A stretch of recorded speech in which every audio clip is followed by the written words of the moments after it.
Good morning, everyone. Thanks for tuning in to the TMI Show, aka the Ted Manila Information Show.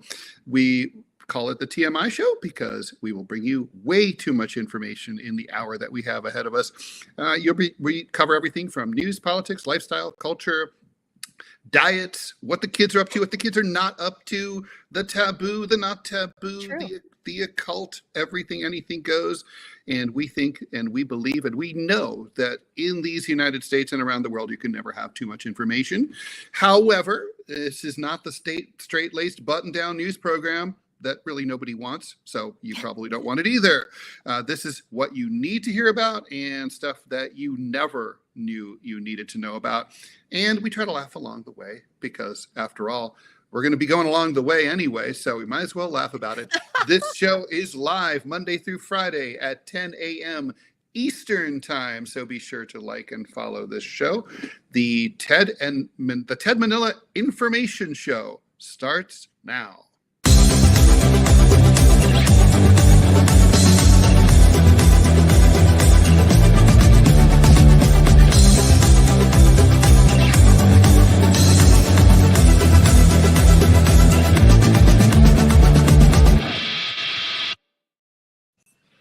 I really like that opening music, Ted. I like that music too. It's so good, and we without getting into details, it's causing us a little bit of problems. But shout out to Alicia. It's so good, right? Someone's trying to steal the music.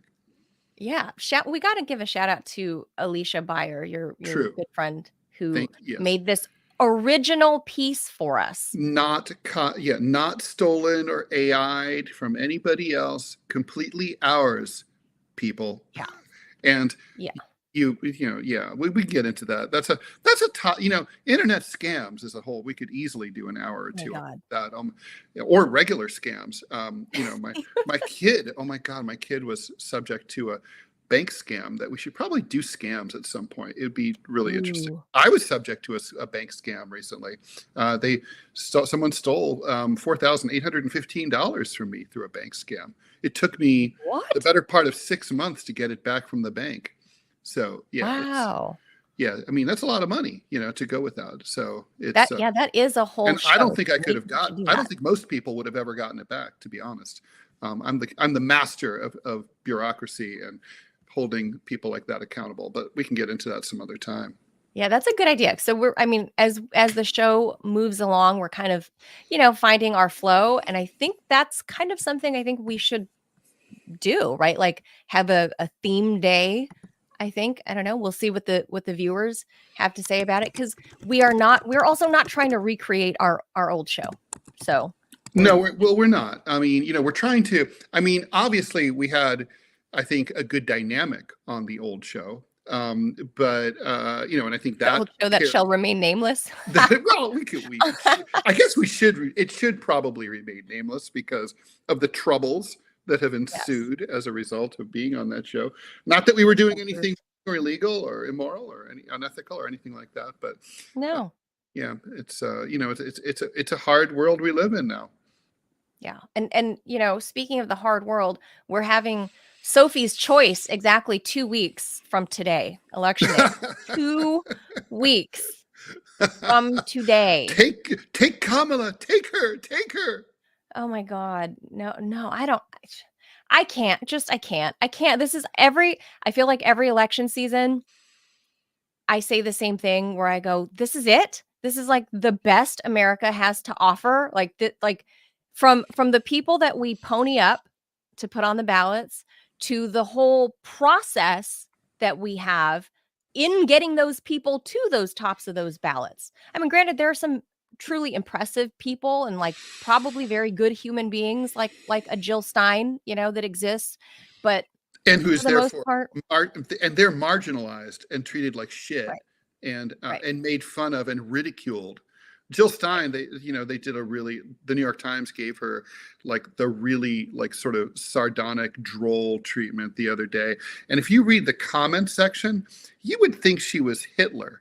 I mean, the Democrats who post to the comment section of the New York Times, they're brutal. And I love some of the shit that they say. It's almost like a lot of them might be bots, because they might as well be, because they say, you always hear the same talking points about these third party candidates, right? Like they'll say, oh, Ralph Nader or Jill Stein now, she's a narcissist. All she cares about is her ego. I'm like, I've read that. Donald Trump's not a narcissist at all. Kamala Harris, she has no ego. No. She's as Zen as the Buddha. She just seeks enlightenment. She doesn't care. Yeah, she's half Indian. Ted, half Indian, like Zen. The whole meditation thing. Totally the vibe I get from Kamala Harris. Or she's really selfish. She knows she can't win, but why is she doing it anyway? And I'm thinking, well, right now, the polls sort of say that Trump probably is going to win. So should Kamala Harris drop out? I mean, are we going to just go? Maybe we just shouldn't have elections. Maybe we'll just get the winner of the poll. That will save billions of dollars. We'll let they become president. We'll just have a poll. Oh, they and them. No, Ted, in reality, I think we are living that. We have living proof right now in the embodiment of Joe Biden, who is obviously still, I think, officially the U.S. president, right? And supposedly the leader of the free world. But it shows that really whoever's in that position of office is really just a vassal, right? They're not really, they're kind of like the Queen of England, or in this case, the King of England, right? They're just kind of a vassal. They're just figurehead. And they just go shake hands and go to ceremonies. And they're told what to do. Yeah, like hey, Charles, you go in there and cut that ribbon. You'll turn 90 degrees. Hug some orphans. Try to turn the doorknob turns clockwise. Turn it, pull it, walk through. Yeah, I mean, seriously. That's really what the president of the United States really is at this point, and if you've ever been married through it. Wedding rehearsal ceremony, that's basically being president, right? Like in a wedding rehearsal ceremony, they're like, okay, so you're going to walk down this aisle, you're going to wait behind this door, they're going to say this, you're going to say that. It's like that. Well, it's like that show that you turned me on to. I haven't finished watching it. Is The Diplomat, the one with Felicity, what's her name, Carrie Russell? Yeah. On Netflix. And it of course, obviously it's highly stylized. It's fake, but it also shows you the dog and pony show, right? Because they consult with people really from that world that are, ex-diplomats or whatever. And it kind of gives you a peek into how that world, at the State Department really functions, and how everything is fake. And especially in 2024, everything is completely fake. Not the polls. I'm not saying the polls are fake. I'm not saying the voters are fake. I'm saying what you see, no matter who wins, whether it's a Democrat, a Republican, if, come hell or high water, maybe someday somebody that's not a Democrat or a Republican, when you get into that institution, it's exactly that. It's an institution. That's why Donald Trump is such an interesting stress test for the system, because they really didn't expect him. You know what I mean? Like totally. He was this phenomenon, and they didn't. The reason that they reject him so wholeheartedly is because he's not approved. He comes from outside, even though he's a billionaire, but he's an outsider as far as they're concerned. He doesn't have their approval, and so they're freaking out about it, because it's like, wait a minute, this guy, how did he get to be president? And of course they quashed him as much as they could for 4 years, and then afterwards they came down on him like a ton of bricks. And I mean, it's fascinating the way to see it play out.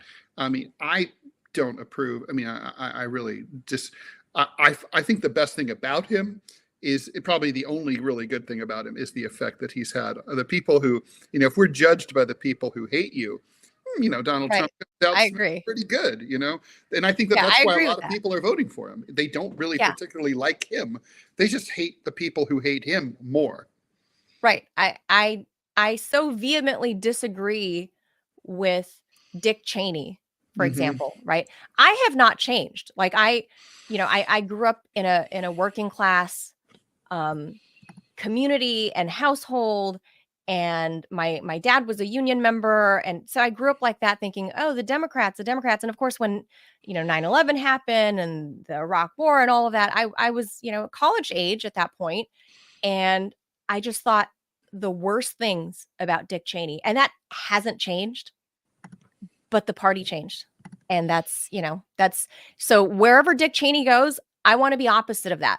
Well, I'm really glad you brought this up, because I was kind of holding it for our guest in 20 minutes, but we could talk about this a little bit now. Liz Cheney. I mean, I'm baffled. I drew a rough sketch for a possible cartoon called, like, If Republicans Campaigned Like Democrats. And, and one of the frames was going to be like, oh, like they would take someone completely outside of Republican normal politics, like on the far left, like Bernie Sanders. And then they would get Bernie Sanders to say, oh, hey, Republicans, you should vote for, Donald Trump because so Democratic Socialists are in favor. And Republicans would be like, what? But that's what the Democrats are doing. They're like, by getting Liz and Dick Cheney to campaign for them. And it's not like a one-time thing. It's like they have Liz over and over. It's literally like, I'm sorry, every single fucking time that I see Liz Cheney and Kamala Harris in the same breath, I'm like, oh, I'm definitely not voting for her. No question. No way. I mean, and I mean, she's just like a negative endorsement to me. I mean, if Liz Cheney endorsed beer, I would stop drinking beer. Well, this is like, before I get to headlines, last thing I'll say is this is sort of like in Princess Bride, where he says, I don't think that means what you think it means. Yeah. This is exactly it. The Cheney effect. So yeah, I'm not going there. That's for sure. I still don't know which way I'm going 2 weeks from now. You don't know? Because I told you, it's like Sophie's Choice. I'm like, really? Like Trump? I tend to vote. Al Gore was the last time I voted for a Democrat in a national like this. I voted for Nader in that election. I stand by that. But I was young and in college, and I thought, this is the right thing to do. Climate change, whatever. And I didn't understand yet what these institutions meant. And that was it. And after that, I saw what the beast was, and it's changed me ever since. So the hanging chads and all of that, it changed completely how I view the world and our so-called democracy. And I think there are a lot of people that are my age, the last group of the Gen Xers, that it changed us forever. And we understood that this was not really the democracy that they always told us. What was it about that process? Was it the Supreme Court decision? The court. Okay. It was the court, and how everything, there is no binary, this is right, this is wrong, this is true, this is false, that every fucking thing is subjective. And that's when I understood that there's all this gray area. And then, of course, I also discovered Ron Paul, and that kind of changed, my perspective of the world. And because before that, I thought I was a burning, growing up in LA, you're a burning liberal, bra burning feminist and all of these things. But then all of that kind of changed. I didn't think I wanted to grow up and get married and have a kid. I mean, here I am, like this is the face of a tired mom with a sick kid with bronchitis, right? Like, I didn't think I wanted any of these social norms because I was conditioned by way of LA County Public Schools, by way of just being in California, by virtue of living there. This is why people like me, or old version of me, exist in California. It's just in the system. And I managed to kind of break free from that, from the Bush Gore election. And so I kind of saw and I started expanding my political reading and exploring what else was out there. It wasn't this left-right paradigm as they presented. and Well, we and don't really everybody have sucks. we don't have a true. I mean, see, here's the thing that's important, right? Like, if you believe in left versus right politics, which you certainly no one has to, but even if you do, the Democratic and Republican parties do not really reflect those paradigms in any kind of. They used sort of they were mostly the Venn diagram was pretty much kind of used to fit. It doesn't anymore. I mean, like, if you're like looking at a left right paradigm, right? Who represents, for example, anti-poverty programs? I mean, nobody. There's no constituency Not for any. who's against like America First, like isolationism, tariffs on foreign imports. Nobody really. I mean, Republicans a little bit. Right. Who's against militarism? Really nobody. Republicans a little more. So it's like you're really politically homeless in this country if you have a consistent ideology. Like, let's say you're a libertarian, which is a very American point of view, right? About that rugged individualism and, small government. But there's no home for that in the two-party system. And if you're a socialist communist like myself, there's also, even though 40% of Americans consistently tell the Gallup poll that they're against capitalism, 40% of voters, right? There's no voice at all in conventional politics or the news media whatsoever. So, well, that's why all of these alternative media people and sites and streaming shows are, really threatening the mainstream media because of that.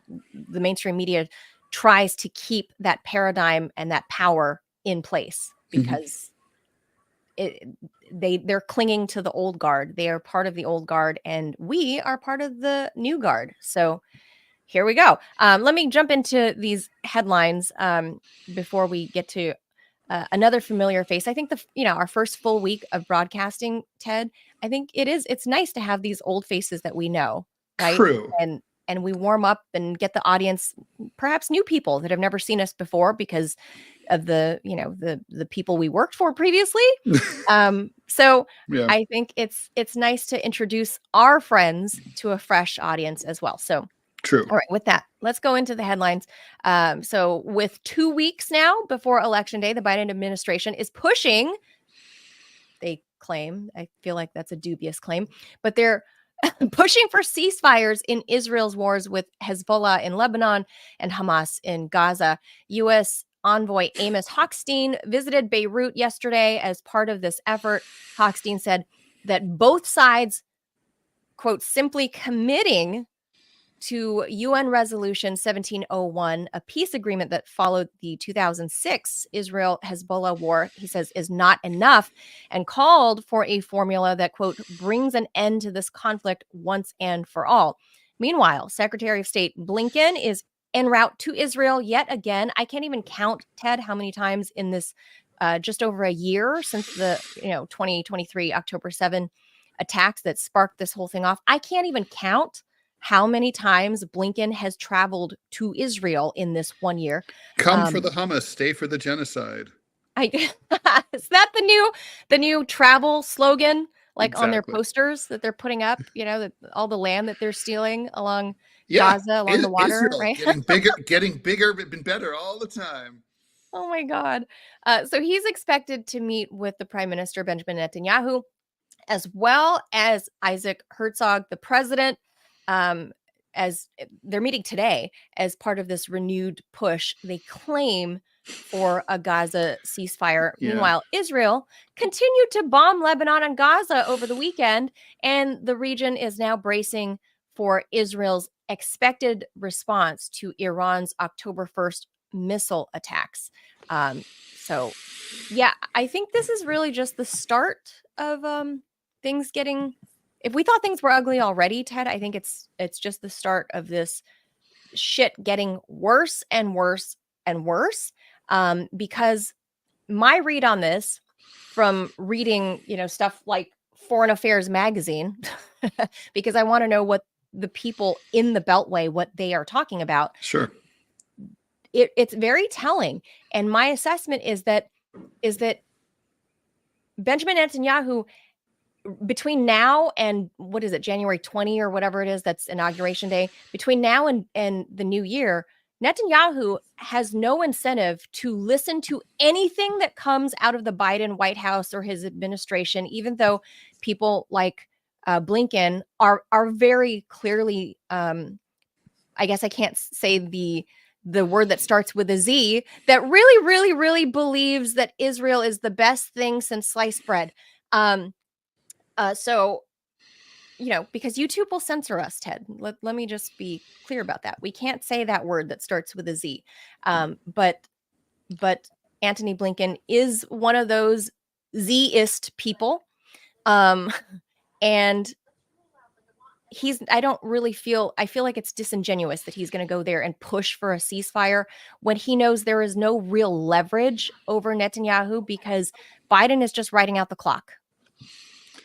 Well, yeah, I mean, Biden is kind of not much of a factor. I don't know that he's zero factor. It's going to be super interesting if we ever get a really, truly reliable account of whatever happened inside the Biden administration to know exactly how present and how much of a factor he was in his so-called presidency. But right now, I mean, I think it's fair to say that he's kind of like when the Nazi Pope Benedict kind of like became Pope Emeritus, it's like it's like that, it's kind of like he's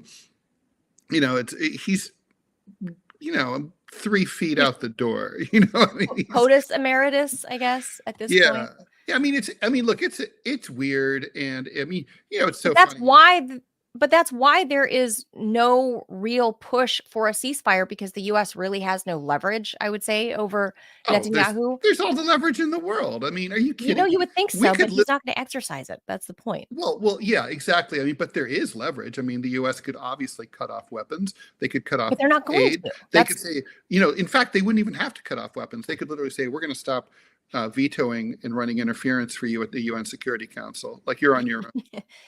ICJ, we're not going to threaten to arrest them because Biden's on his way out. That's precisely why Netanyahu is playing this hand, is because he knows Biden's on the way out and Biden's not going to do anything. He wants Trump to win because it'll be better for him. Yeah, and then it'll not be by much. Soft, I mean, it's soft incremental. He'll be fine under Harris. He'll be totally fine under Harris, but he'll just need to. I mean, but it's totally, Israel is a total wag the dog type situation, right? I mean, it's a tiny little country. It has no. It's the mouse that roared, to quote an earlier movie, right, and book.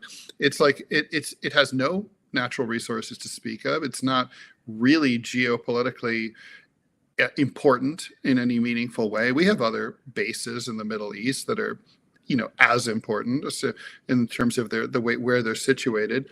Egypt, for example, we don't need it. We really just don't need it. It's a legacy thing. It's a very, I mean, obviously I would cut them loose at this point, but that's just me. That's just us. No end in sight there. Let's move on to the next topic. Jury selection began yesterday. I think where you are, right, Ted? Or no, where in New York. In New York. Uh-huh. Jury selection began yesterday in the trial of Daniel Penny, the former Marine that was charged with second-degree manslaughter and criminally negligent homicide in the death of Jordan Neely on a New York City subway train back in May of 2023. Prosecutors allege that the then 24-year-old Penny, the worst-looking, just most ragged, aged-looking 24-year-old that I've ever seen, Ted, recklessly caused the death of 30-year-old Neely, who was reportedly shouting and acting erratically before Penny, along with 2 other passengers, placed Neely in a chokehold for about 6 minutes. Police officers said they felt a faint pulse and administered the opioid overdose medication Narcan before performing CPR. Neely died later at a hospital. Prosecutors argue that Penny's use of force was unjustifiable and reckless. The defense argues Penny acted to protect other passengers and only intended to hold Neely until police arrived and not to kill him. Penny faces up to 15 years in prison if convicted of second-degree manslaughter and up to 4 years for negligent homicide. quick thoughts on that, Ted? Well, this is one of those cases that people are following because it's symbolic. It's a metaphor for a broader problem in society, right? It's like there's the general vigilante issue. If there's no police, not even a call button in order to get police, and you're stuck in a tunnel underground in a metal tube, and something disturbing happens that feels threatening, what, if anything, can you do about it yourself? That's something that society's always debating. There's also just sort of generally the sense of unease in the post-pandemic world that's been created in New York and other major cities, of the sense of lawlessness on mass transit and other places, and people feel rightfully scared. The cops are standing down. What are they supposed to do? Then there's the sense, there's the mental illness as represented by the victim here, Neely, and how society failed him and failed to step forward. I mean, there's a lot going on here. And ultimately, it comes down to, I think it's going to come down to, for the jury of New Yorkers who are going to ultimately adjudicate this matter, it's going to come down to Penny's state of mind. They're going to say, what did he think he was doing? Did he think he was killing this guy? Did he think he was risking killing him? Did he think that he was just restraining him as safely as possible? Did he really think that he or anyone else on the train was facing a grave and a clear and present danger to their health? In New York law, we don't have a stand our ground law in New York, but you do have the right to use deadly force if you think that a crime is about to be committed against you or someone else. It's like a good Samaritan. Oh. So you definitely, I suspect that if he has decent legal representation, he probably will receive either a reduced charge or be found not guilty here. I think it's going to all come down to what the other passengers, the witnesses on that train, had to say. If they say, we were scared to death, and I've already seen video of that. If you have that, he walks. I mean, this is reminiscent of Bernard Goetz in 1984, who shot the four muggers who attacked him. And, to me, I knew that Bernard Goetz ultimately was not going to serve serious time. He got 6 months behind bars for illegal weapons possession, but that's it, not for anything else. Wow. And that if he had not become a darling of the conservative press like the New York Post and pissed off the liberal establishment. But Bernard Goetz, when I knew he was going to walk, basically, when they interviewed the police officers who first responded to the scene, and they said, which way did the shooter go? And they all pointed the opposite direction of which way he'd actually gone. That tells you the sympathy of all the witnesses to the incident.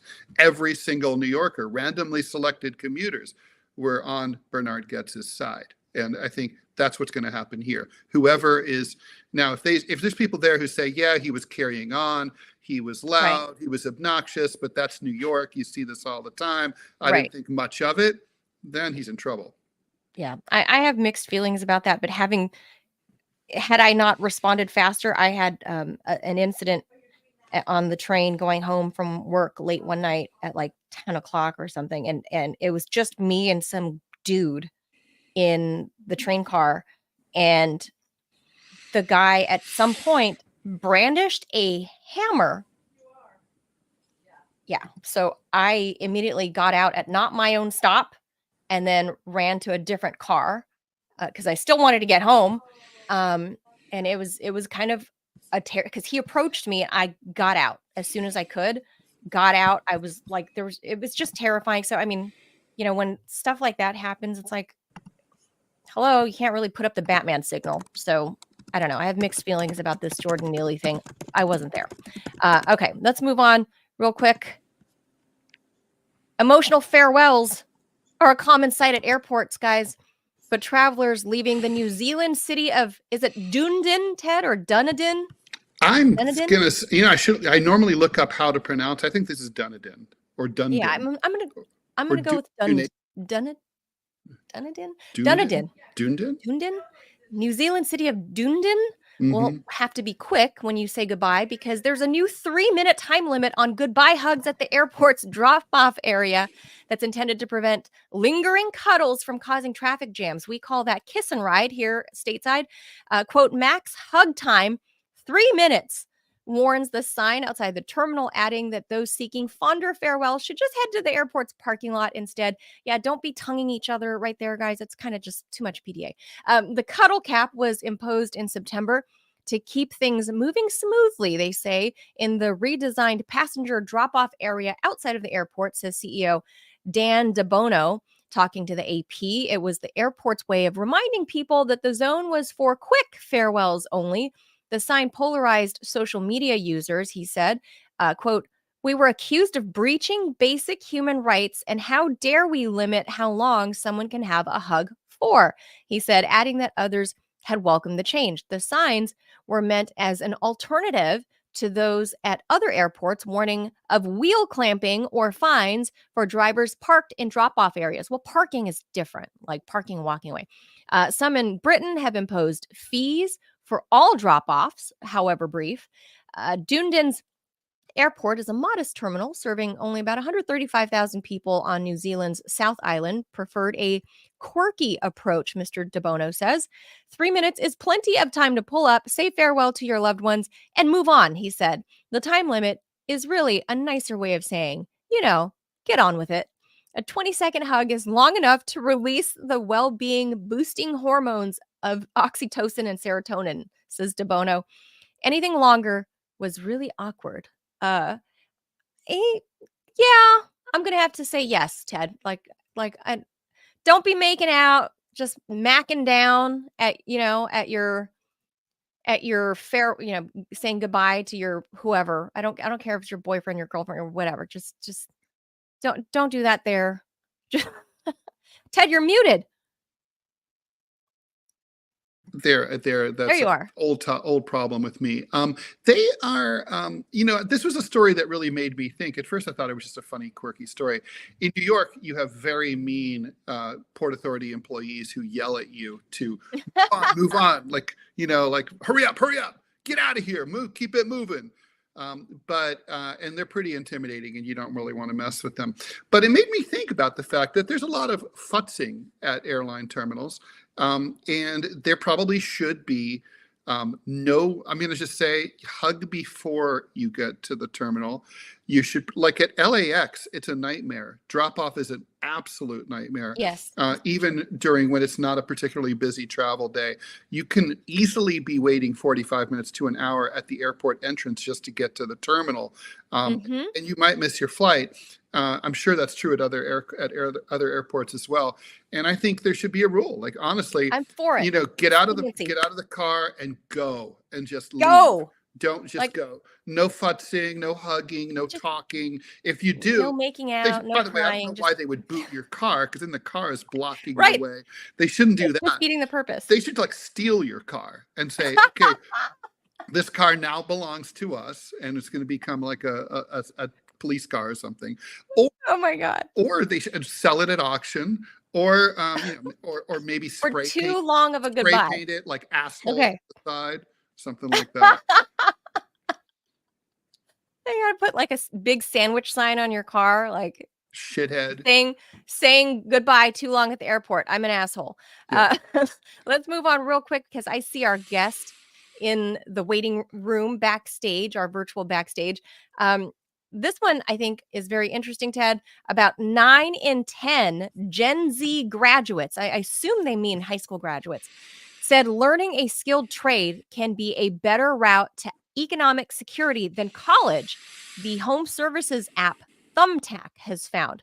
Social media is increasingly driving an interest in skilled trade careers among members of Gen Z, generally defined as people born from 1997 to 2012. According to a report from Thumbtack.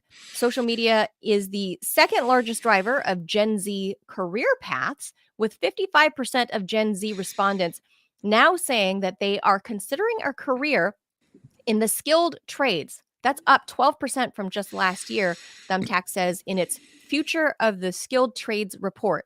2 out of 3 Gen Zers say social media has made them more interested in trades. They surveyed 1,000 Gen Z respondents this summer. Thumbtack also found that 93% of Gen Z graduates and 80% of the parents surveyed said learning a skilled trade can be a better route to economic security than college. And I mostly agree, Ted. Mostly, how do you not agree? I mean, obviously, Well, look, I mean, they can't. AI can't replace you. If you're like let's say an auto Totally. mechanic, or or you're a roofer or something like that. Your job Totally. can't be exported to China. So yeah, I mean, You're always going to need a plumber. Plumbers can be, I mean, there are some electricians. plumbers, electricians that are millionaires that open up their own Oh businesses. yeah, no, That are, I mean, no, I remember. It's that's the funny. thing. So I was a good student in high school, and one time the head of the not home ec, the shop department, industrial education, that's what it was called, came up to me, and I didn't even know the guy, but he was like, basically, I guess I presented as really snotty, and he was like, you probably think you're too good to take any shop classes, and I was like, I've never even talked about this ever, right? I don't even know where you're getting this at all. And he was like, but you should just know, like, in the future, like, cars are becoming like computers, which of course turned out to be true. Wow. And he's like, it's like, you should really look into it. It's very challenging, intellectually stimulating, and all that. And they can't take your job and send it somewhere else. And I mean, everything he said was 100% right. He goes, you just can't be afraid to get your hands dirty. And frankly, I worked at a supermarket and at Friendly, so I got my hands plenty dirty. But it was just sort of, I think back on that when I hear an article like this, like, look, college is not what it used to be. College is at a 4-year private school is nearly $100,000 a year. Pause one second, way Ted. that you're going to make that pay. I'm gonna bring in our guest early because I feel like he would want to chime in on this. So for folks who don't know, I'm going completely out of order, but I think he'll want to chime in. I'm adding Scott Stantis into the conversation right now. Hey guys. Scott Stantis, for those who are not familiar, is not only Ted's BFF, and he's become a friend of mine. Scott Stantis is the cartoonist for the Chicago Tribune. He's the creator of the comic strip Prickly City, a contributor to CenterClip, the winner of the Sigma Delta Chi Journalism Award, and co-host of Ted's other show, the DMZ America Podcast. So I'm bringing you in, honestly, Scott, because I feel like you could hear our conversation, I think, right? Can you hear us back there? I feel like you might have thoughts on this, because here us three are what I would consider soft hands people, right? We knowledge workers. You know what I mean. You know what I mean. Pussies is the people. But I'm not saying all of us can, that none of us soft hands people can occasionally turn a wrench. Like my husband bought me a brand new Bosch drill set for Christmas last year. That was my Christmas, because not all soft hands people are, and people from California are, can't, put furniture together or fix stuff around the house. But what do you make of that? I mean, we're all parents here. You have Gen Z kids, I would imagine, right? Are they Gen Z? And one of them just no, they're millennials, aren't they? Oh, millennial. Or they might be Gen Z. Mid to late 80s. That'd be millennial. They're millennial. Let's not go with labels. Why are we labeling people? They're younger than me, which is just about 90% of the population now. It's usually required to become your kid. Just saying. Well, one of my youngest just is now running a company. It's a steel decorative metal company. So he didn't graduate from college. Neither did his father, me. I actually was thrown out of college. That's another story for another time. And I just didn't go back. Side with the administrators who made that decision. No, I'm just kidding. Well, yes, the people of Long. Okay, quick story. Can I bore you with this? Because it's really hilarious. I was in college. I was actually recruited by the Daily 49er at Long Beach State in California, because they had a long history they just had a string of, Ted can attest to this, of 5 or 6 professional editorial cartoonists. So they brought me onto the newspaper. I was on academic probation because my GPA from high school was bad. I guess But they they put you on academic probation in college over Yes. your performance in high school. well, Why because they even let you in? well, that was the question. So I started doing cartoons, and being an editorial cartoonist, and again, Ted can attest to this, I was doing cartoons against the administration and against the student administration. Well, it turns out the student That's the administration job. gave the seed money to the newspaper every semester to start before the ad dollars could start rolling in. So the president took umbrage at that, and the president of the university, who ended up being a congressman, and a congressman who went to jail. So I was right. I just at that point then got a letter saying I was no longer a student at Long Beach State. Fast forward to beginning the job at the Chicago Tribune, just to show you can be successful without a degree. I get a call that same week from the Long Beach State Alumni Association asking if I'd want to join. And I told them the same story I just shared with you, that as soon as I made fun of the administration, I was, had my ass kicked out of college. There's like a fraction of a second pause, and the person goes, "So can we sign you up?" And I went, "No, you may not." I do not have warm feelings about Long Beach State. I was probably the last of I'm a boomer of that generation to be able to ascend to, some heights in my profession without a college degree. Well, I feel like that trend is boomeranging around because, I feel like Gen X is when they were pushing college, and certainly the millennials. But now that the millennials are considered geriatric and having children of their own, it's the Gen Zers now who are ditching college. And I don't blame them. I'm in my mid 40s, and I can almost see the end at the light of the tunnel. I'm almost done paying off my college tuition. Oh my God. Debt. See, that's almost nuts. Done. That's nuts. And you didn't go to Dartmouth or something. No, right. I went to private school, but even still, how many times did I have to press pause on repayment? For most of my 20s, when you're trying to become a journalist, like that is a passion project. That is something you chip away at to try to become and make a living. And I was pasting together paychecks for most of my adult life, right until my 30s. So I was pressing pause all the time. Rates would change, and then this lender would sell to that lender, and it's a whole fucking racket, right? And the Gen Zers are getting hip to that, and they realize, no, you know what? Yeah. I don't want to be in that position.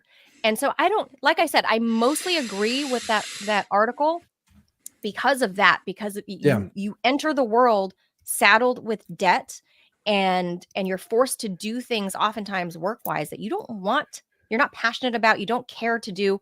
And you're beholden to that. Like, that's hanging over your head. How do you buy a house? How do you become a real adult when the American education system seems like it's a debt trap? Yeah, well, it is a debt trap. No question. And by the way, getting a job, let's say as a plumber or as a heating and cooling person, or any of those jobs that Ted rightfully says AI can't take over. That's number one. Number two is your work-life balance. Given our professions that we've chosen to be commentators, if you dig a ditch, nobody stands over you and goes and looks at the ditch and goes, "Man, I don't get it." Nobody, if you rewire a house, nobody looks at the fuse box and goes, "Man, that's not funny." It's just so there's also that work-life balance where you can make a good living. You're not being threatened by technology in the sense of you're doing something people really value. Yes. When I remember when I bought my last house, the very first day that I moved in, I plugged in the microwave and a flame shot out of the wall. This indicated to me perhaps the wiring could have been better. And I called up an electrician from the Yellow Pages, the states the story. And, and he came right out. And let me tell you, when the flames were no longer shooting out of the wall, I was very pleased. And yes. I think very, very kindly of him in a way that I don't think of, say, other political cartoonists. Yeah, there's just, I would applaud anybody who did that. I mean, the worst major in my view is social worker. And stay with me on this, because social workers do. Careful. My dad was a social worker. No, social workers do God's work. And Yes. it's a calling more than it is. And that's where they get, those guys, the He was degree. screwed. Oh yeah. It's first of all, they demand that you have a master's. Right. Really? Yes. We were And that poor, and my dad, we were the working poor. Where my dad was, it's incredible debt, and my dad had to get a master's and the degree. income sucks. All of that. He not only because they were immigrants here in the 70s, right? The whatever the board you have to go through to get your license or whatever, they said they invalidated his education, his prior education, and said you have to take some other undergraduate stuff and then go to a master's program. Yeah. So he did all of that, worked multiple shit jobs to try to pay for college, and he had a kid, he had a wife, and they're immigrants, mind you. And then he finally became a social worker to make shit pay. He has all this education to make shit pay, and the stress of having to help, communities, right? This is, and in his case, it was war refugee communities in Long Beach. And he was an SEIU member, and the pay was growing up was not easy because we were always poor. We're a family of 4. And that income was never enough. And he was always in college debt until the day he died. Yeah, that's nuts. And for a service that's that important to our culture, and it truly is. Mm-hmm. I'm not kidding when Getting I say more important all the time with opioids and all that. Absolutely. So, and the fact that it doesn't pay squat, and it's extremely expensive. You will never pay off your debt. If you get a degree in that, you will never pay off your debt. You can't. And that's nuts. Now, if he had gone into heating and cooling, right. You would have, you would have driven a Lexus to high school.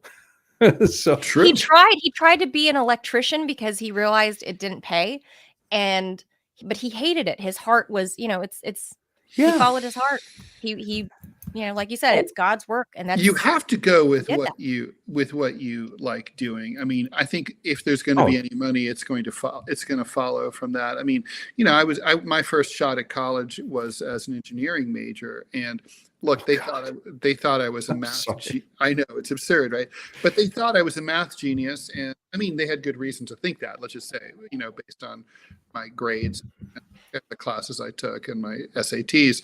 But I didn't like it. I didn't like the kids that I worked with. I didn't like the prospect of any job that I could possibly get. I didn't care about the work. So of course, it just wasn't going to work out. So it was like that whole thing where it's like, not only is it too hard, I also don't care. Well, by the way, it's to that point. First off, I was a pre-law major in college because God knows America needs another lawyer. but I was. Everybody loves those. Oh golly, yeah. There's no jokes about that profession. But and so going home and telling my mom when I discovered editorial cartooning, Mom, I'm not going to be a lawyer. I'm going to be a cartoonist. She loved that. You have to do what you love, and to the point of your father. I mean, that is, he did what he was called to do, and that's remarkable. So, should you have to pay for the rest of your life for doing what you like doing? Like Ted was in banking. Could you imagine Ted as a banker today? It'd be funny. Yeah, I think it'd be. Yeah, one of these days I'm going to dig up my old the annual report that I where I was photographed, in my suit and tie in front of the. I worked at Morgan Stanley for a little bit, Scott. So I was technically a bankster for a little bit, and I did not fit in. Let's just say that. Banking has changed also. That's the other thing. It used to be, there were aspects about it that I liked when I started it. It was a staid business. It was a boring business. It was quiet. That you just studied up and looked for subtle little opportunities, and then it became a go gangbusters, crazy. That's when I entered stealing. Big Short kind of place. That's when I entered the world. And just to finish my point is that a recent survey from the American Medical Association, I believe it was about 4 or 5 years ago, over 60%, this is 60% of doctors who were surveyed hate their jobs. Wish they didn't do it. Well, but think I've about had it. those doctors. Yeah. 12 years. Look at that. I mean, 12 years of school. You go into it and then you're trapped. A, you have the debt, and B, you're also, frankly, living a lifestyle that's pretty nice because you're presuming that you went to a line of medicine that pays well. But could you imagine being trapped? I mean, Ted and I mean, as editorial cartoonists, we lived the life that we wanted to lead, and it was awesome. There's something to be said for that. My mother would have disagreed and thought that I should have finished that law degree, but mine too. But oh, could you imagine? Could you imagine being a lawyer today? Could you imagine that for a moment? What your life would be like right now? Oh yeah, I would be coked out and on my 5th marriage. I mean, I'm pretty confident that's how my life would have gone.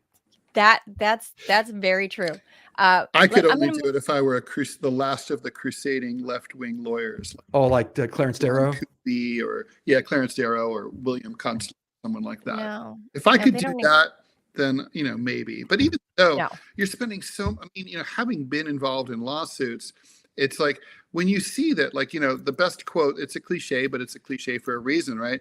Like we don't have we don't have a justice system, we have a legal system.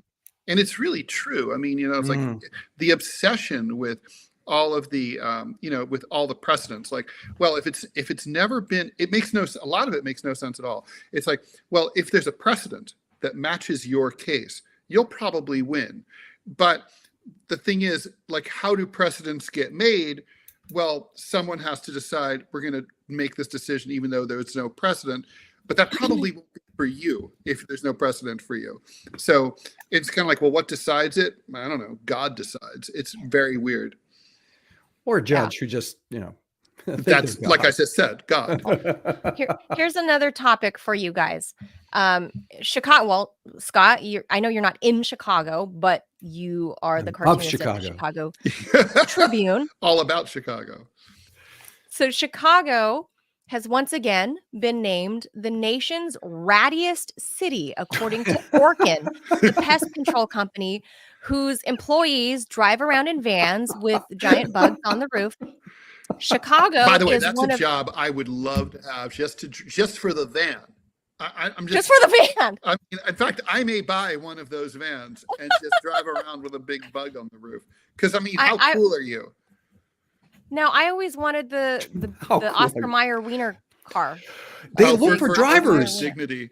You could do that. How awesome would that be? They sign you up and you drive around and everybody's happy to see you. There's nobody. It's a very hard car to drive. Man. They say it's There's nobody looks at this and goes, "Oh, goddamn Wienermobile." Nobody has that reaction. It's always like, "Oh, that's awesome. Look, it's the Wienermobile." Maybe. I always thought I wanted to drive that for college. Like they do that every year. They get college kids to do this, like from various cities. So that's how they employ. I've looked into it. Okay, I'll just say that. So Chicago, vegans might not like it.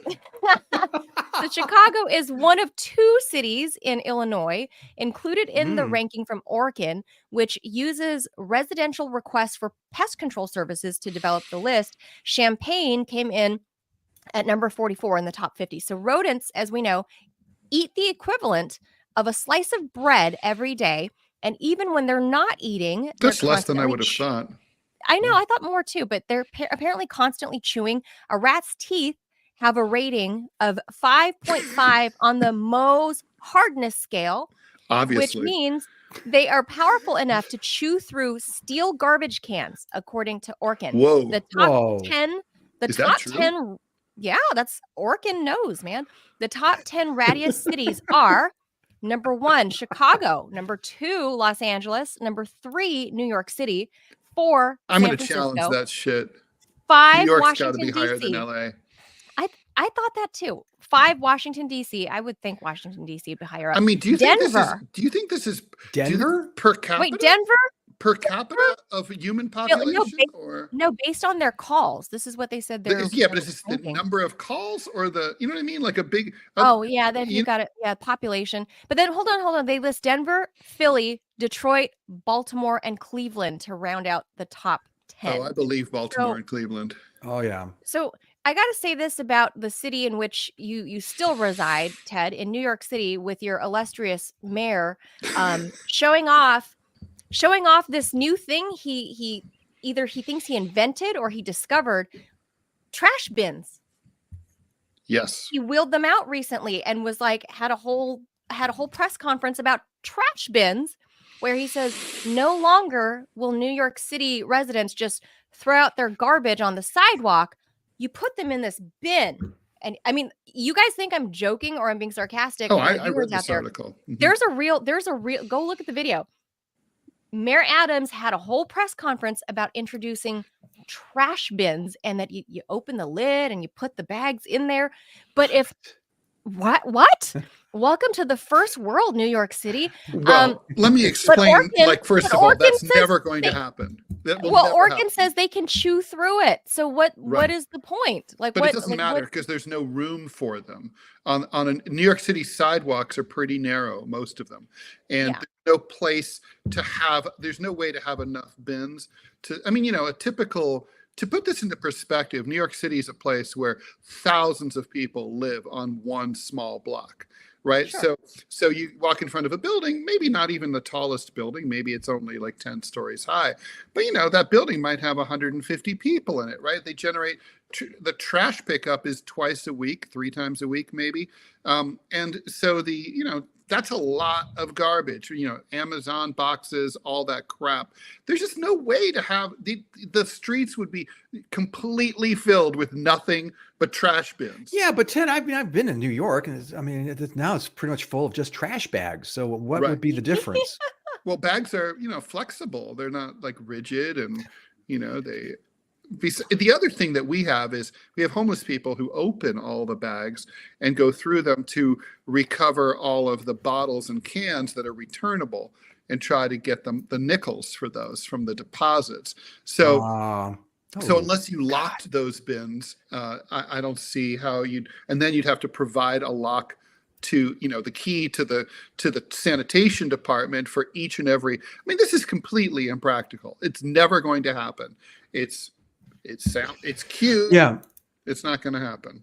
Well, the difference between New York City and Chicago is that Chicago has alleys. It's a city of alleys, and where New York doesn't. I've never been. It's a great city. You should go. We should.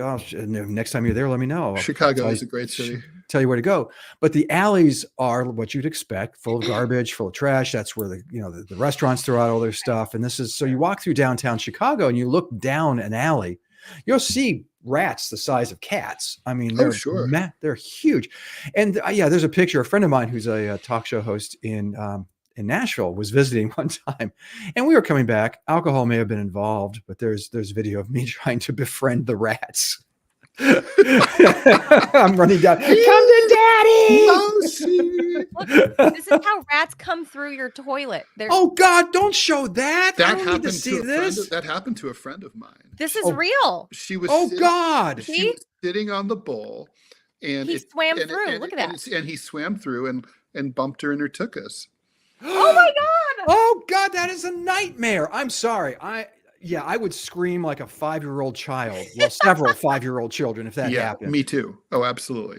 What did she do? She bought a some sort of Gun? toilet. A gun would be a good idea. She bought some kind of toilet. What's the word I'm looking for? Like a netting, like a mesh to like put in the water, so that couldn't happen in between. But then doesn't that get in the way of Well, you have your to lift own it out. personal waste disposal? You have to lift it Yeah. out when so it's not really foolproof at all. Oh my God, I had no idea they could do this. This is horrifying. Yes. Look, this is showing you. Yeah. Well, they cut the they're toilet and extremely outlet. intelligent. They Yes. they live communally. They communicate socialists, to each Ed. other. Yeah, they are socialists. They're very smart and very agile. They already rule the world. So. Yeah, no, I mean they're going to be here long after. I mean they're going to evolve when we finally wipe ourselves out. They're going to take over, them and the roaches, and then there'll be the roach rat war. Yeah, well, the They rats can are going to swim. win. Oh, did you know that? Oh, this is. You know how terrifying things like that can swim. They actually paleontologists have resolved that T-Rexes could swim because they found the fossil record on a small island. They found fossils of them on the small island. I'm thinking, you're running away. That was my only like Jurassic Park like you were gonna save. swim? Is like I'm Go to running the like island. hell. I can jump in the water and swim. No, you're swimming towards the island, and you look behind you, and there's T-Rex swimming behind you. aren't- well, Scott, I mean- that's like Sri Lanka, right? Which is about, I think, 60 or so miles off the coast of India, and you can't see it from land. You cannot see Sri Lanka, right? Okay. You have no sense. So the point is, there are tigers, quite a few, that live on Sri Lanka, and for a long time, scientists believed that that Sri Lanka must have been attached to the mainland, and that they got separated, right? But that's not the case, it turns out. So Is that where the Tamil tiger's name comes from? yes, totally. Oh. And then when Wow, and then good. at some point, someone was on a ferry fairly recently, and they noticed tigers swimming back and forth between India and Sri Lanka. So not only do they swim a considerable distance, but 60 miles? they know that something's out there. They're like, oh yeah, they're not just swimming wherever. They're not like in the middle of the Pacific Ocean. They're like, oh yeah, I know there's something there. I'm going to go get it. Well, look, Oh, good God. Okay. This is seeing this. I'm from LA, and I know I lived downtown at one point in my late 20s, early 30s. And sure, that's Rat City, but the rest of Los Angeles, you might see rats run across a telephone wire or something, but that Really? DC, oh Yeah. yeah, DC is Rat City. I'll tell you could be at a fancy place in Georgetown, and I mean, the politicians will tell you, everybody will tell you, DC is teeming with rats, and it is absolutely disgusting here. And we actually use trash bins, right? So I don't know why there are so many rats in downtown DC, but it is disgusting, and they are not afraid of you. They will, when you're walking to work in the mornings, I used to have rats run across my feet to go get discarded bagels, like in the trash bin. And they just don't care. And they're looking at you like what? lady, The you cigarette are cigarette hanging off of their interrupting lips. breakfast. They're wearing leather Yes. jackets. It is. They're a bunch of ruffians, the rats here in DC. They're rude. They don't try to hide from you. Oh my God! They in New are York, they're incredible. awful. I mean, They're in New York, awful. one time I was walking by a museum at night where they were doing major construction, and they live in the rats live in these major, their homes Like a are colony? their dens or their colonies usually in the basement or underneath the basement. So when construction happens, look out. Like that, there were dozens of them. They were the size of cats. They were insane and were brave. And it was kind of not really wise to walk around there. And you see them all the time. And of course, all the time on the subway tracks, sometimes on the platforms, all the time. It's like, there's no way to live in New York City and not see rats. You see them. Yeah. And Chicago's the same way. You're on the L, especially underground. You can see them on the tracks. They're just, Well, there you go. That But round- honestly, that rounds up all the they are our top fault. stories today. If we weren't gross and dumping litter and food all over the place, But no, They- is they that would really what be- it is, though? they're eating. Yeah, I mean, we're giving them the food to eat. Rats are a symptom of a squalid society. I mean, they exist in nature, though. I mean, even Yeah. if let's say New York City was decimated for whatever reason, a pandemic, a nuclear bomb, whatever. Let's say New York City is decimated. The Stand. The rats will still be there. No, they will won't. still Not in come- the same numbers. They will not. It's like pigeons, right? Pigeons would still exist in Ugh. nature, but in New York City and other major cities, their populations would decline if there were no people leaving shit all over the place. Mm. I don't know. It just really makes you every year that these lists come out, and it's usually the same. There's at least 5 cities in there who are just recurrent on the list.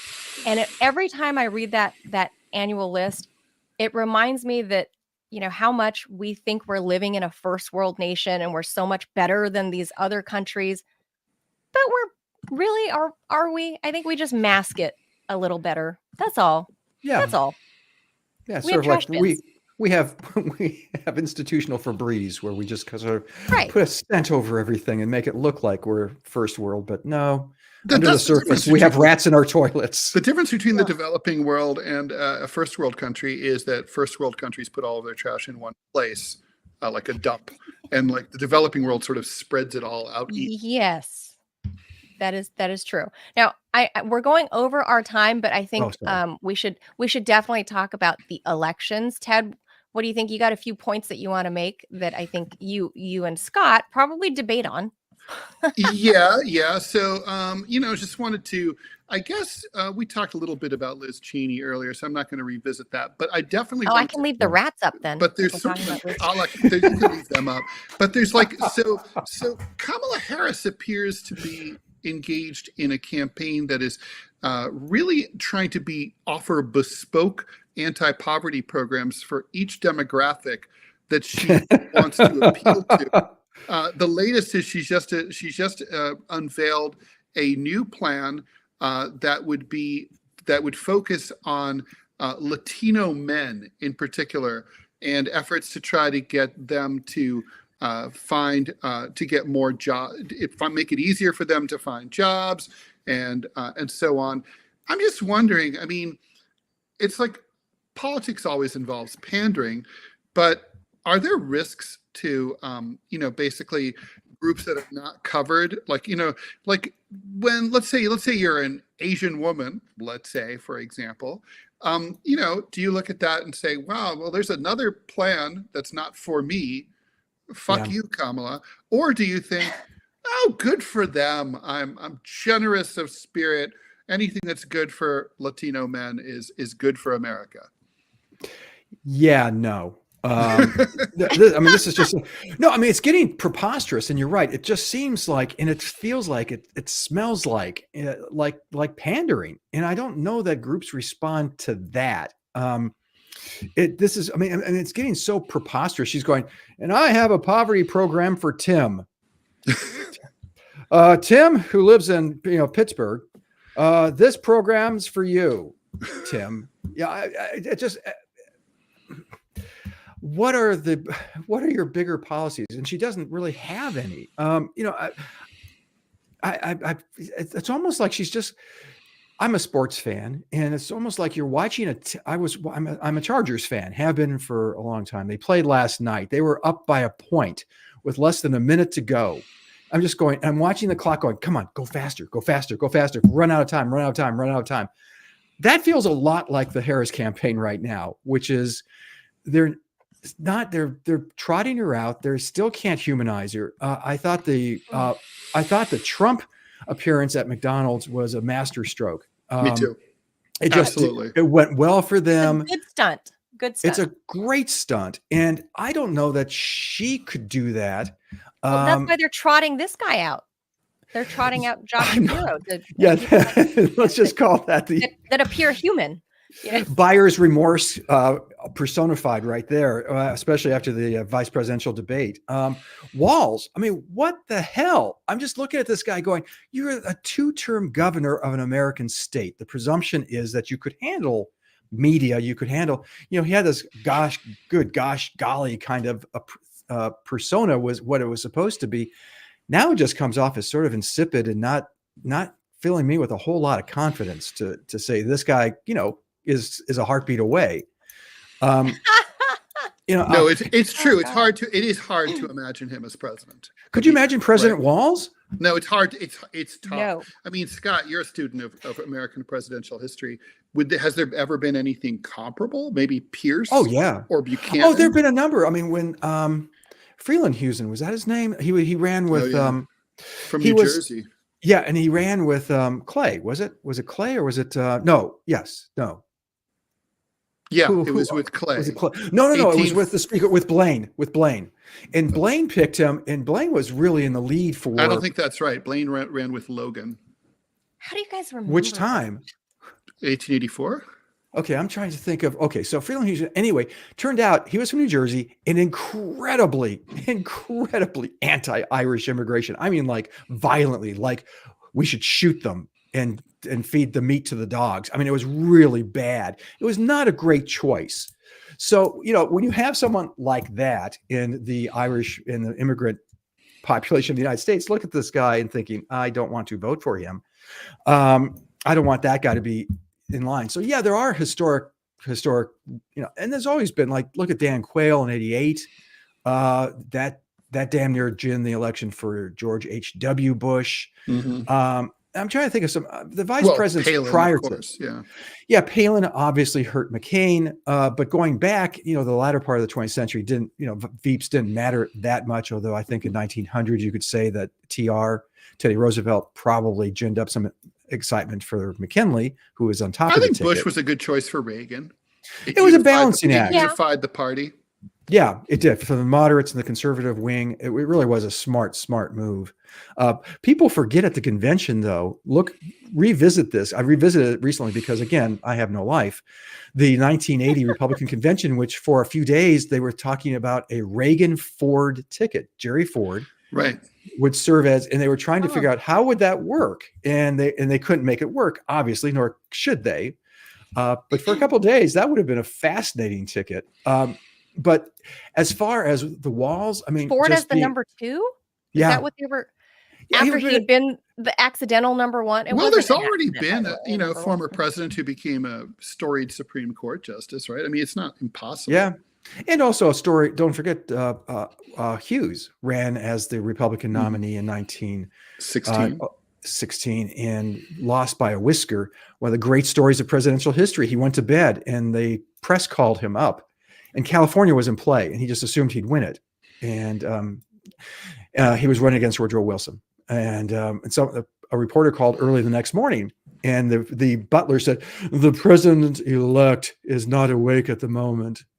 And the reporter says, "Well, tell the president-elect he ain't." Which I love that story.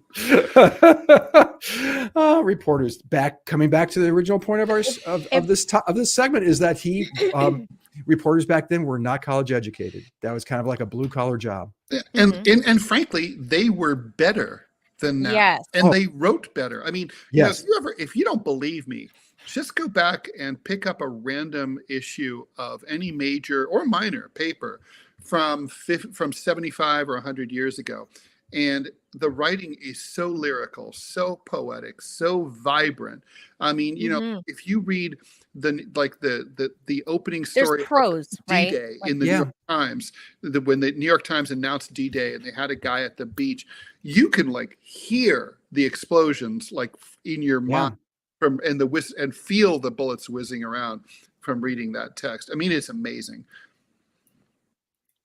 Yeah.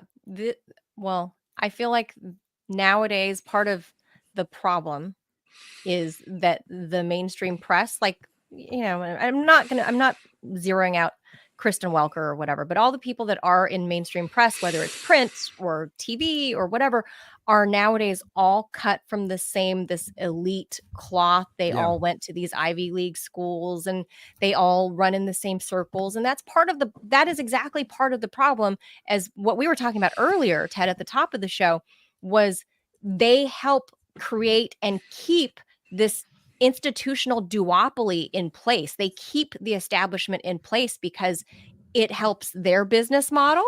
It helps, the people in power, obviously, that play gatekeeper to interviews now. And I hate that whole thing, but because it feeds off of each other, right? Having been in journalism for over 20 years at this point, I've seen the difference, right? Is how unless you suck up to those people, if they know that you are going to be at all a difficult interviewer, or they know that you're going to be adversarial, they just say no. They just don't give you the interview. Mm-hmm. And then it causes this vicious cycle where it's gatekeeping journalism, where you have to be kind and softball them, or else they won't talk to you.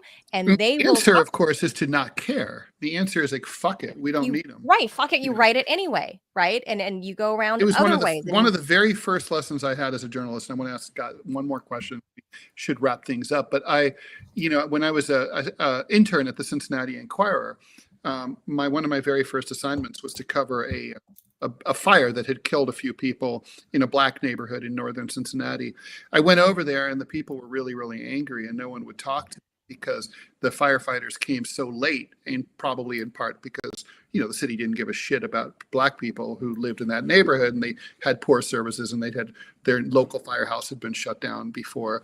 So they were very bitter, and no one would give me the time of day. And I went back and told my editor, I'm really sorry, I couldn't get the story. No one would talk to me. And he's like, Ted, no one would talk to you because they were angry. That's the story. Write it. And I think, sometimes the when people don't talk to you, that is the story.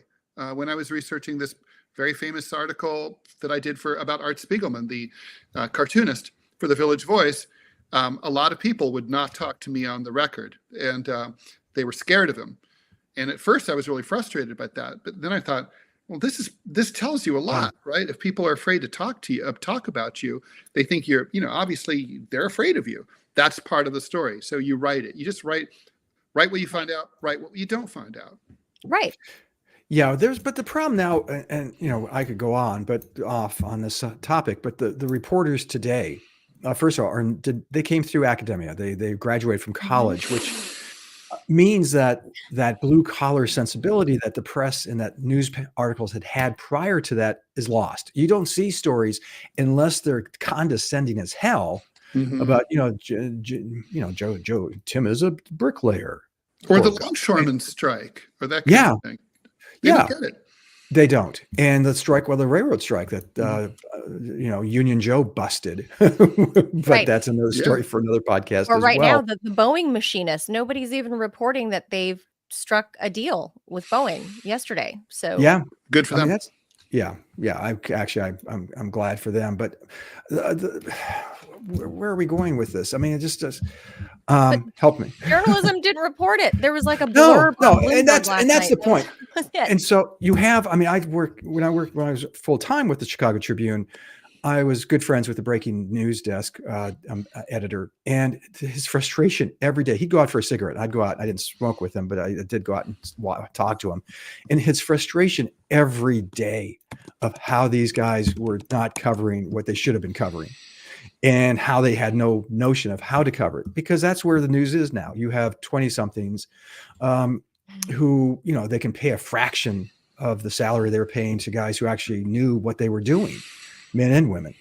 And so that's just so sad about where the press is today. And you're right, it has an agenda, and it won't vary from that. And it won't, well, all you have to look, don't believe me? Look at coverage of Kamala Harris. That's what I was playing, was just, no matter where you turn to, everything is protected. She's like a protected class, right? She's exactly what they are ponying up for us to be like. She's, what is it, like a triple threat? Like, she's woman of color, she's a woman, and because I thought we can't define that nowadays. I don't know, but we can't define actually her race either. We're not sure. She's some sort of color. She's some sort of. She's taupe. She's she's like all of these things, right? And like her parents are immigrants, and just all these things. And that's supposed to be, the strength of the party. And then you go to any mainstream media site apart from Fox and like Newsmax, I think everybody is fawning over her to try to convince us that this is not only the best the party could put up, this is the best of America. That she represents the best of our people. I mean, we're all Americans here. She's the best of our society, not just the party. All for the best in this best of all possible worlds. That's from Kentucky. I was about to say, not as into shootings as I am. Scott, very quickly, predictions. Yes. Out. Harris versus Biden. Polls are Harris versus Trump. Polls are very even. Trump is ahead in Georgia. Not ahead in Pennsylvania. Too close to call. But private polls look a little better for Trump than the internal polls look a little better for Trump than for Harris. What do you think? You want to call it? Not right now. I just think this is like everything Trumpian, nothing, the dominant paradigm does not apply. And so I'm getting tired of polls just because there's so damn many of them and they're telling us very different stories. If I had to guess, today, I will lock this down and put my money, where my mouth is. I think Trump wins right now. And I think he wins the popular vote by a razor thin margin. And I think he wins the vote too. Yeah. I think that I'm looking at the trends. I'm looking at how it's trendy and how it's playing. And it's very unscientific on my part, but it's attitudinal. Right. What's the sense? And the sense is that the all momentum, if there is, there's slight momentum. I feel like her tide is running out slowly. Yeah. Well, and that's what I meant by just hoping the clock will end. Well, the buzzer will, and she'll be winning. But that's not how you win elections. Just think about it. We've never had a single interview where she's inside her own home. That's weird. Yeah. Well, you don't know. Do they normally do that? Is that something? Sure. Well, we saw Biden inside his basement throughout the last campaign. In 2020. It blank was wall. his home. Was it though? Yeah. Well, or an interview from the vice presidential, the Naval Observatory where the vice president's residence is, right. Just to see that. I don't know, other than what she wears and how she talks, it's weird. Even 2 weeks out, I don't know anything about her. Yeah. That's I can't tell you. Ted makes this point. It sounds trivial, but I think it's really important. When she's listening to music, what does she listen to? Yeah. Nobody can answer that. You can Bill Clinton, presume, you knew you could have answered that question. Yeah. Ronald Reagan, like big band music. You like music from your era. You like music. I know what Bill Clinton's favorite movie is, High Noon. You know what I mean? That's every president, though. They all think they're High Noon. They all think they're Gary Cooper. Point is, yeah. Oh, no, they do. Yeah. Every president's, almost every president's favorite movie. Because they all see themselves as the lone man protecting virtue. Okay, but the point is, we know it, Right. Yeah. It's 2 weeks out, and the thing is, the media is going to continue to rally around and protect her, and never give the Chase Olivers or the Jill Steins a moment to even be introduced on a massive scale, right? Yeah. Like we're seeing, like Kristen Welker here talking to Josh Shapiro. That's not going to happen. And this is going to continue the duopoly. And how does that happen? Change. I'm sorry. Ted and I were lucky enough to have Chase Oliver on the podcast the other week, and what a sterling, impressive guy. That. Yeah. He really was. And so could you imagine him getting the kind of press that they're giving to Shapiro or some other, Kamala mouthpiece? It would, I would change the dynamic of this election. And Jill it would Stein certainly give people it would give people some real choices. Some options. Honestly, I always say this. How is that a country that has, if you went to the supermarket and there were only 2 kinds of dishwashing liquid on sale, you'd be like, what the fuck is this? What, the Soviet Union? And and here, and literally the people who are going to supposedly they're going to run the free world, the supposed free world for the next 4 to 8 years. 2 is good enough. What? It makes no sense at all. Scott, we got to close out here, but thanks. Thanks, guys. We're at overtime. No, this has been so much fun because we know that Scott can talk about anything and everything, and I'm happy that he has opinions. True. So that he can do that. So just wake him up out of a sound sleep and just make him talk about whatever. Okay, Scott Stantis is a cartoonist for the Chicago Tribune, creator of the comic strip Prickly City, contributor to CenterClip, winner of the Sigma Delta Chi Journalism Award, inside joke there, and co-host of the DMZ America Podcast with me, Ted Rall. Thanks, Scott. Thanks, guys. Thank you, Scott. All right, take us out. All right, we have come to the end because we are way into overtime, but it's really a lot of fun talking to Scott and all of these different topics. Because again, Ted, there are topics we didn't even get to that we were planning to today.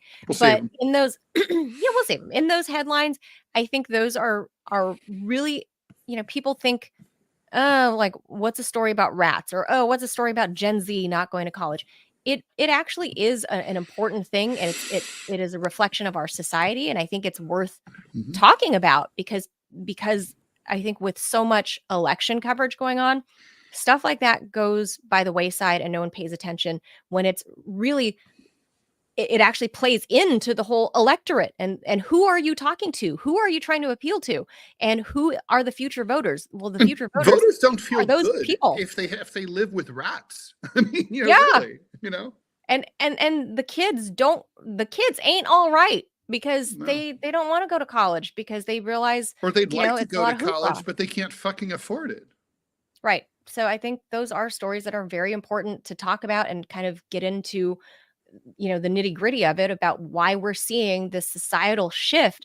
And could it be an awakening of sorts? It's, like there was the great Renaissance period where people, learned how to read and stuff. Ted, that was cool.